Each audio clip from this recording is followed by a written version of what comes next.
A continuación, contaremos con la intervención de Viviana Hidrobo, coordinadora de la Alianza de Organizaciones de Derechos Humanos del Ecuador. Buenos días, señora Presidenta de la Asamblea Nacional, señora Guadalupe Llori. Buenos días, señora Vicepresidenta, señora Yesenia Guamaní. Señores, señoras asambleístas, muchísimas gracias por recibirnos. Como Alianza de Organizaciones por los Derechos Humanos del Ecuador, nosotros y nosotras, a partir de las masacres, de la primera masacre de 23 de febrero, hicimos una petición al entonces presidente de la Asamblea Nacional y le solicitamos que varias organizaciones, varias instituciones comparezcan a rendir cuentas de lo que había pasado en ese momento en los centros de privación de libertad. Lo que ocurrió en ese momento es que pocas autoridades fueron llamadas y que nuevamente pudimos escuchar ese pase de responsabilidades de unos a otros y no asumir justamente el problema, la crisis carcelaria con la responsabilidad y con la urgencia y con la integralidad que demandaba la problemática. Ahora que la Asamblea Nacional dispuso la elaboración del informe a la Comisión de Soberanía, Integración, Seguridad Integral, la comisión nos convocó a organizaciones de la sociedad civil para hacer un proceso de veeduría del trabajo que se llevó a cabo. Y estoy aquí por eso, porque nosotros y nosotras, la Alianza de Organizaciones por los Derechos Humanos, que somos 15 organizaciones de amplia trayectoria en el Ecuador, pudimos no solamente observar el trabajo que realizó la comisión, sino también hacer aportes en ese proceso.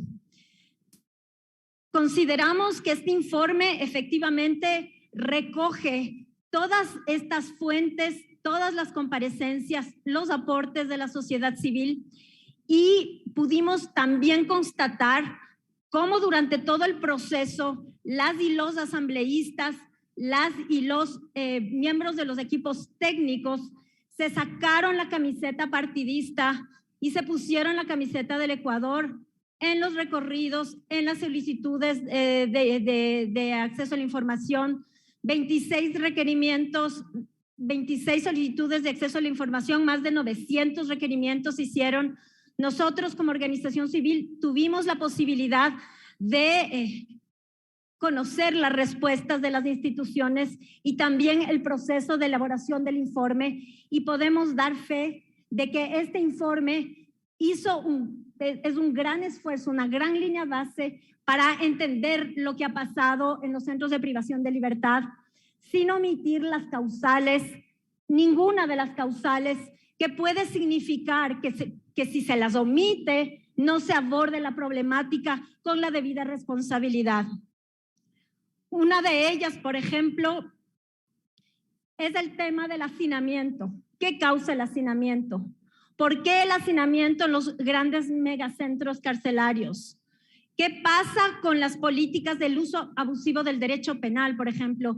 Y aquí, como organización de la sociedad civil, nosotros estamos muy vigilantes de nuevos intentos de tipificar delitos con todos los cuestionamientos que ya existen, cuando uno de las problemáticas es justamente el uso abusivo del derecho penal y una de las recomendaciones que consta en el informe es justamente un análisis del derecho penal, pero sobre todo un análisis de la política criminal, un análisis de la política de rehabilitación para dar efectivas soluciones a la problemática. Aquí uno de los puntos que queremos anotar también es el uso del derecho penal para criminalizar personas defensoras de derechos humanos.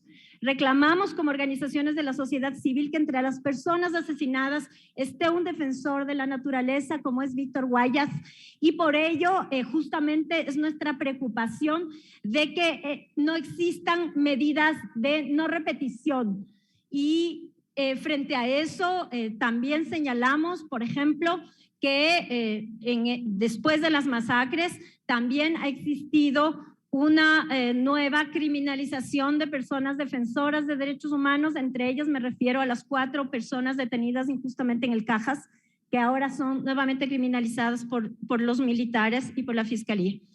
En ese sentido, como organizaciones de derechos humanos, les pedimos a ustedes analizar este informe con la debida seriedad, como digo, ponerse la camiseta del Ecuador, dejar la camiseta partidista fuera, porque todas las causas merecen ser tomadas en cuenta, merecen ser analizadas. Si no se entienden las causas, si no se entiende que es indispensable para garantizar la rehabilitación de las personas, garantizar que tengan vínculos con sus familias, vínculos humanos. Es necesario garantizar, por ejemplo, el acceso al agua. Es necesario garantizar el acceso a la alimentación. Acompañamos a las y los asambleístas y pudimos identificar que, por ejemplo, en la regional de Cotopaxi, las personas tienen acceso al agua 1 hora al día, 2 horas al día, y que ese acceso al agua se realiza a través de los excusados. Y eso no es aceptable. Esa situación de indignidad ha pasado durante años en nuestro país y es momento de que ustedes lo aborden, porque esas condiciones de indignidad también son causa de la violencia que sucede en las cárceles. Ahora a la Asamblea también le corresponde ver cómo soluciona el problema de hacinamiento a través de sus competencias en la Asamblea Nacional. Está una solicitud de amnistías para varias personas defensoras de derechos humanos. Ustedes les demandamos que por favor de forma urgente las analicen y también analicen la posibilidad de indultos humanitarios a todas las personas que se encuentran privadas de libertad y que se encuentran en condiciones de vulnerabilidad, y que ustedes en este momento también tienen la competencia para reducir el hacinamiento. Pero más allá de todo, les pedimos que analicen las conclusiones del informe, que analicen las recomendaciones del informe y que si tienen mejores recomendaciones, que vayan más allá, si encuentran otras causales más allá del informe, las aborden.